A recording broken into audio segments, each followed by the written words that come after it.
My name is Jessixa Bagley. It's Jessica. It's Jessica. Just pretend the X is a C because it once was a C and now it's an X because X marks the spot. My process for Boats for Papa was I went from story and thumbnails to really tight, really very clear sketches before I submitted it. My editor and my book designer, because they know my work, so they kind of trust that they don't need to see this perfect refined sketch in the dummy. But I do show them the sketches that I'm obviously going to do as the book is progressing. I sketch everything out really rough with a photo blue pencil. I sketch it out so it's going to be really rough, and then I go in with just like a regular pencil over the sketch. Yeah. That's on this one, and then I can do a tighter version of the crazy blue pencil sketches that I did. Those are basically the final sketches. But then my next step is that I have to transfer everything to watercolor paper. Then I put vellum or tracing paper over top of the sketch, and then I'll draw a really nice tight. I'll trace a really nice tight sketch, so I have like my final is actually on something that feels very impermanent. It's like on tracing paper, my final sketch. Then what I do is I flip the vellum over, or the tracing paper over, and then I trace back over the lines that I've done. So I'm basically redrawing the same thing in reverse on the other side of the tracing paper, and it works for two really great ways for me. First, obviously, what I'm doing is I'm creating it's like a second shot at my pencil. So when I flip it over, it's like that thing that they say that if you're trying to draw like a portrait of yourself, then you should hold it up to the mirror when you're done so that you can see if like the irregularities in it. And it really does help. You think that like you have like this really nice tight sketch, and then you kind of flip it over, you hold it up to the mirror, or you flip it over on the tracing paper, and you're like, oh, that jaw is like sticking out weird. And if a drawing doesn't set right in the reverse, there's something about it that's not going to read right when you're reading it right. Those weird imperfections are going to come out. So then what I'll do is on the back, I'll kind of make little adjustments. So I guess in a sense, my final sketch is something you can hardly see because it's on the back of tracing paper, essentially. It's kind of weird. So now the next step is I grab some watercolor paper.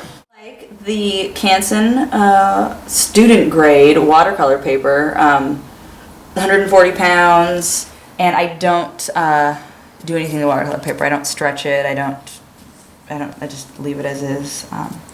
Then what I'll do is I'll tape my little drawing on here, and I have this really weird clear brush. I don't know why I have this to begin with, but anyway, so I use the end of this and show you, I just start rubbing over top of the drawing. I used to just use a pencil and color out the whole thing, but I didn't find that very helpful when I wanted to go back and look at the drawing. So then I can show you as I'm doing this. Oh, look at that, there he is, it's magic. So if you're gonna do this, you wanna, for the top drawing, the top sketch, this one that you see here, you wanna use like a normal or maybe even a hard pencil so it doesn't smear when you're burnishing. And on the other side, for the transferring lead, you want a really soft lead so that it can transfer easily. Show you, like if I messed this up and I needed to do it again, I can.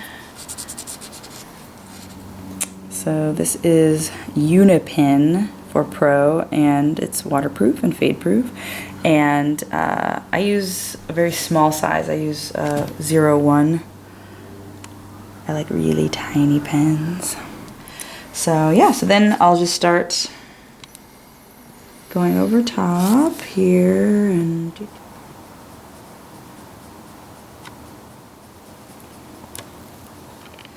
Buckley is pretty well inked and textured, but because I pencil my stuff first, I do have to go in and erase the pencil out. So that's what he looks like. let's see. My favorite brushes that I use are these. They're called Da Vinci Cosmo Top Spin, which I think is a really weird, kind of dumb name. But then it's like a 3-sided paintbrush, so it stays in my hand easier, my fingers easier. Because I have that weird thing where sometimes you're painting and all of a sudden your paintbrush just falls out of your hand. Like you forgot that you were doing something. So I'll get his color. Buckley's burnt sienna and a little aquamarine blue and a little black. Final painting, but I'll test the color before I start painting. So I'll do it up here first. So I'll just start laying it in so it kind of pools up in different spots. A lot of people mask out their areas where they want things to be white, but I don't. So sometimes I have to do some cleanup afterwards. And usually on the animals, I don't do as much sort of organic sort of pooling stuff because I want them to be pretty consistent, but I'll just, to create sort of textures, I'll go back in with either just a wet brush or more pigment on the watercolor brush to like give sort of an irregularity. Another thing that I do, which it's kind of hard because I would usually do this in like a large area, like if I have to paint like a sky or water or areas that are just kind of large, I created this technique of using a little eyedropper, and I'll suck up the paint in the eyedropper, put it on the paper so I can kind of spread it around, and this allows me to continue working on the area,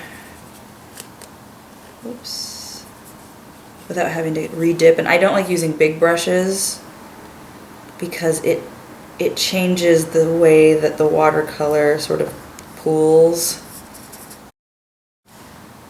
So I think in a normal painting process, people would tape their paper down and they would stretch it, but I don't do that because if I stretch it, then the watercolors will go smoothly across the paper like they're supposed to, and I want them to kind of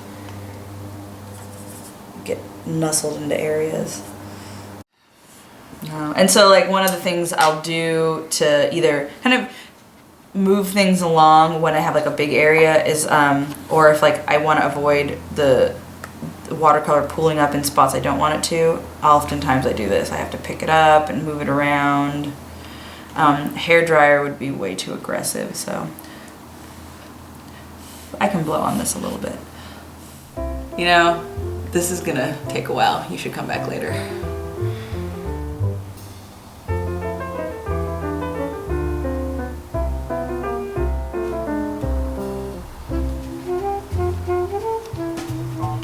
My work as I go, maybe I'll do like 3 or 4 paintings. As I finish my paintings, I'll scan them and then I email them into Neil, my editor, and Jennifer Brown, my super great book designer, and then they'll give me feedback as I'm going. So, which I really like, because then if I have to make any changes, I don't have to wait till I thought I finished the book to make a bunch of changes.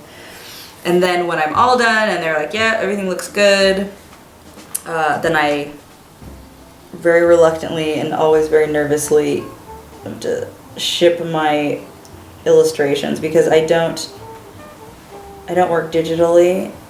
I do everything by hand. I mean, I can do little changes and stuff in Photoshop if I want to, but I sort of set up a precedent with them that I do everything by hand, and so they just want it all by hand. So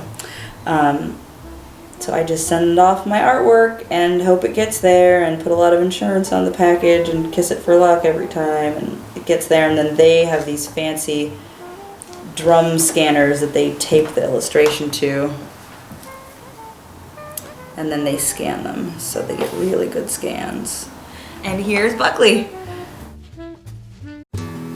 I think that your work is stronger and better the more of yourself you can put into it. At least that's what I'm learning from this process, for me personally.